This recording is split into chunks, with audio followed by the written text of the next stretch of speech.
Hi, room 10. Today's math lesson is 8.8, subtracting mixed numbers. Let's move this aside and we'll get this out. Your learning target for this lesson is I can subtract mixed numbers with like denominators. So the past few days, you've been adding mixed numbers. Today, we're going to subtract them. To start off with, we're going to use a model to help us subtract. Let's take the problem 2 3/8 minus 1 1/8. So to start off, we know we have 2 3/8. So let's just make 2 whole pieces. Try to make them identical in size, and it helps when I have graph paper. And then another one because it's more than 2 whole pieces. 1, 2, 3, 4. Okay. All right, so let's make this into eighths. There. Now, so we have 2 wholes, 2 3/8. Let's shade 1, 2, 3 pieces, and we know, okay. Yeah. So 2 3/8, 2 3/8. Let's go ahead and just shade all of that and to represent 2 whole. So 2 3/8 minus 1 1/8. Well, that means we have to take away 1 whole. I'm just going to cross that out. That takes care of that. And then we need to subtract 1/8. So I'm going to take of these 3/8, subtract 1/8. So we're left with 1 whole piece. That's your whole number. And what fraction is left? 1, 2. 2 out of 8. And oops, I'm sorry, I hope you were able to see that. So that is how we would do it for using a model. Let's go ahead and get into some problems. Get some paper out. Okay. Let's see. If you have pencil and a paper, that would be great because I do encourage you to take notes so you can have it in front of you when you do your work. All right, number 1. 10 3/4 minus 5 1/4. And just like when we added with mixed numbers, you should always take a look at your whole numbers first. So we're going to take 10 minus 5, that equals 5. And then you need to subtract your fractions. And the denominator stays the same. And now you're going to subtract the numerator. 3 minus 1 equals 2. So your answer is 5 2/4. All right. Now that we're warmed up, let's go ahead and do another problem. Let's see. Okay, trying to get that straight. Let's do 6 and 7/12 minus 1 11/12. All right, let's take a look at that. So we always start with a whole number. 6 minus 1 equals 5. And I'm not going to write that down yet because do you notice what I see? After you subtract your whole numbers, you have to look at your fractions. But if I did that, it would end up being 7 minus 11. If I have 7 things, I cannot subtract 11 from it. So we're going to have to regroup. That means we need to give 6 and 7/12 another name. How to do that, I will show you. Let me get another marker. So we have to somehow make a fraction that's going to be bigger than 11/12. So this is how we're going to do it. What you need to do is we're going to decompose the 6. You're going to take the 6 and you're going to take away 1, which is 5. And we know we need 1 more to make 6, but we need to put it in the form of a fraction. So let's take a look. Denominators are 12, so I'm just going to add 12/12.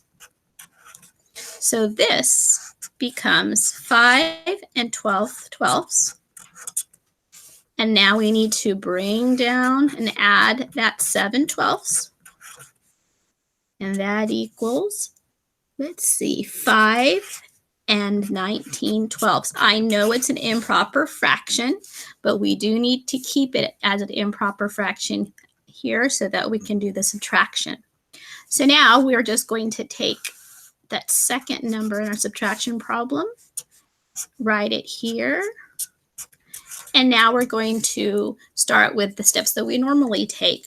Take a look at your whole numbers. 5 minus 1 equals 4.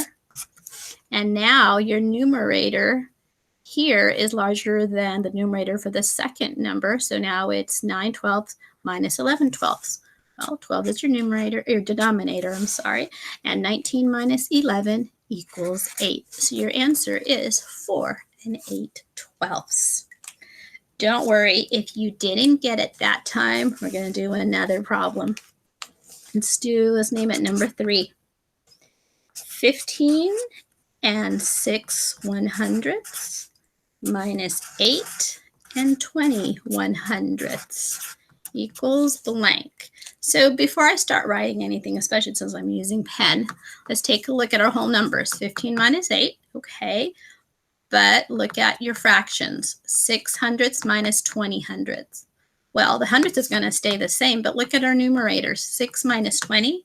You cannot take 20 if you only have 6 things. So what we need to do is to decompose this whole number. So let me just straighten out my paper. Let's go ahead and do it. So we're going to decompose 15. I'm going to start with 15 minus 1. Just like I did with the 6. 6 minus 1 equals 5. 15 minus 1 is 14. And I need to add one more, and I'm going to do it in the form of a fraction. The denominator is 100, so 100 over 100. And if I put those together, that's 14 plus 100 over 100 plus this part plus 6 over 100. And all that together is 14 and 106 over 100. Now that was just this 15 and 6/100. We gave it a new name. We did some regrouping, which is what we did here. And 15 and 6/100 is the same as 14 and 106/100. So now that we've renamed it, we did regrouping. Now we're going to finish the rest of the subtraction problem. 8 and 20/100. So let's take a look. Yes, we can subtract 14 minus 8 equals 6. 106 minus 20. All right, so we need to keep this as your denominator, and 106 minus 20, if you didn't know, you can do it like this. 0, 106, oh my goodness, what am I? Let me start over. Minus 20 is 6, 0, 10 is 86.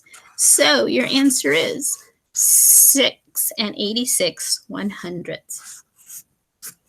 Okay. Let's move on to another problem. Maybe we should do it one more time. Let's do another one where we have to regroup. What number was that? Number 3. Let's make this number 4. 4 and 3/6 minus 2 and 5/6 equals. All right. We normally would start with our whole numbers. 4 minus 2 is 2, but I noticed right away that this numerator, the number 3, is smaller than this numerator. So what you need to do is we have to regroup. So let's take this 4, and we're going to decompose it. 4 minus 1. Let's just maybe that'll help you remember. 4 minus 1 equals 3, and then 3 plus what makes 4? Well, we need to make this part a fraction. 6/6. That equals 4 plus 3/6. So if I add all those together, 3 plus 6/6 plus 3/6 is 3 and 9/6. So 3 and 9 6 is another name for 4 and 3 6. And now we can continue with the subtraction problem. Minus 2 and 5 6. Subtract your whole numbers. 3 minus 2 equals 1. 9 6 minus 5 6 equals 4 6. Your answer is 1 and 4 6. All right. Our next problem, boys and girls, is going to be, let's see, number 5. Let's do 5 and 6 tenths. Let's rewrite it this way. Minus 3. Well, let's see if we can do it vertically. Start with the whole number. 5 minus 3, that is 2. 6 tenths minus, and we're going to assume there are no, this would be just 0 fractions. So it's 6 tenths minus 0 equals 6 tenths. That's your answer to number 5. Number 6. 13 minus 2 and 1/2. For this one, since it looks like I do not have a fraction next to that next to the first number, we're going to have to regroup like we did earlier. And I think it's going to be easier if I write it horizontally like this. There. So 13 minus 2 is 11, but we have 0 minus 1/2. If I have 0, I cannot take 1/2 from it. So like we did before in the other problems, we need to regroup or rename this 13. 13 minus 1 is 12. We need a fraction, so let's take a look at the denominator of 2. It'll be 2 halves. 12 and 2 halves equals 12 and 2 halves minus 2 and 1/2. Subtract your whole numbers, that equals 10. Subtract your fractions, that equals 10 and 1/2. All right. And I think that is going to be it for today. If you need to, you can go back and watch these videos, and hopefully it will help you for today's math work. All right, boys and girls, I'll see you next time.